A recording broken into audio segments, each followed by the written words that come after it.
For years, there's been lies spread upon the internet about the origins of Garry's Mod and its competitor Jbmod. What happened to this Jbmod? Why did it stop getting work on it? Why did they attack Garry's Mod and Gary Newman? All of that will be answered in this video. This is SleepLIVE, and let's talk about the lies of Jbmod.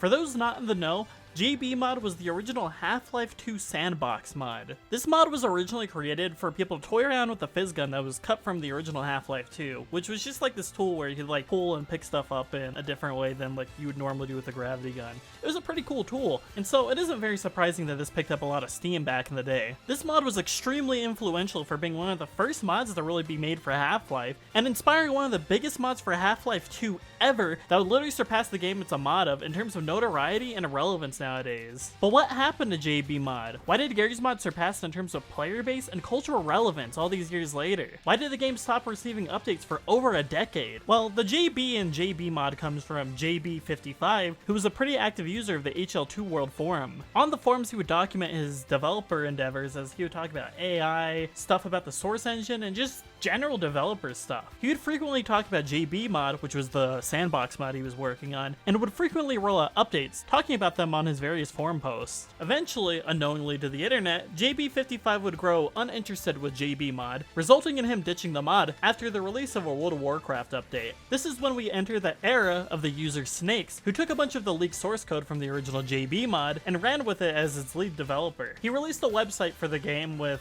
an image I can't show, and Jbmod kind of fell out of public consciousness, resulting in people moving on to Garry's Mod. There would be a couple of updates to the website while Garry's Mod was kind of blowing up, with it kind of changing its branding to Gay B mod and talking about it being just a ragdoll sex mod and lying dormant for a couple of years. But everything changed in 2009. Snakes, after the wave of attention and popularity that Jbmod had received after being cited as being the main inspiration for Garry's Mod, which by this point had already blown up, and so Snakes came up with this devious plan to fuck with everyone on the internet. His goal? Rewrite Garry's Mod history as we know it. The Jbmod website got a complete overhaul with brand new art, branding, and art openly mocking Garry's Mod and the intentions of what Jbmod was in the first place. This site overhaul completely shifted the public's perspective of what Jbmod was in the first place, with people convinced that Jbmod was this weird sex-crazed sandbox game that was just used to pose ragdolls in weird sexual positions. This also started this one-sided beef where Gary Newman was in complete fear that Jbmod was gonna come back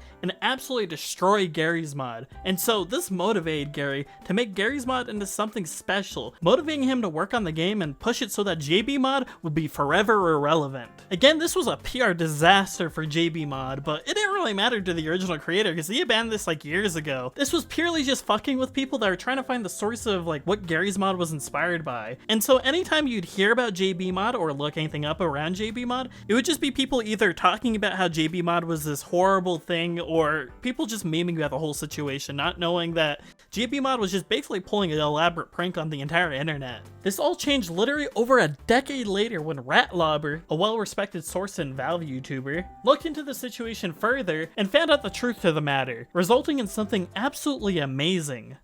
Jbmod came back to life. Its YouTube channel became active and a brand new Steam page popped up showing that Jbmod was coming back and was going to become a lot more widely accessible to the public. It was a complete and utter redemption arc for Jbmod and was a big moment for Valve game community preservation. So no, after all these years, Jbmod is not a sex mod for ragdolls. Jbmod wasn't just ran by a complete idiot that was trying to start beef with Gary Newman. Jbmod was the victim of a really funny misinformation campaign, which was perpetuated by people not doing their research on simple things like this and causing an information flow where none of the truth was getting out. I think we all could learn a little bit from this entire situation with Jbmod. You should always do your own research before making assumptions about someone or something, because who knows, you might just be the next person who falls victim to an elaborate decade of trolling.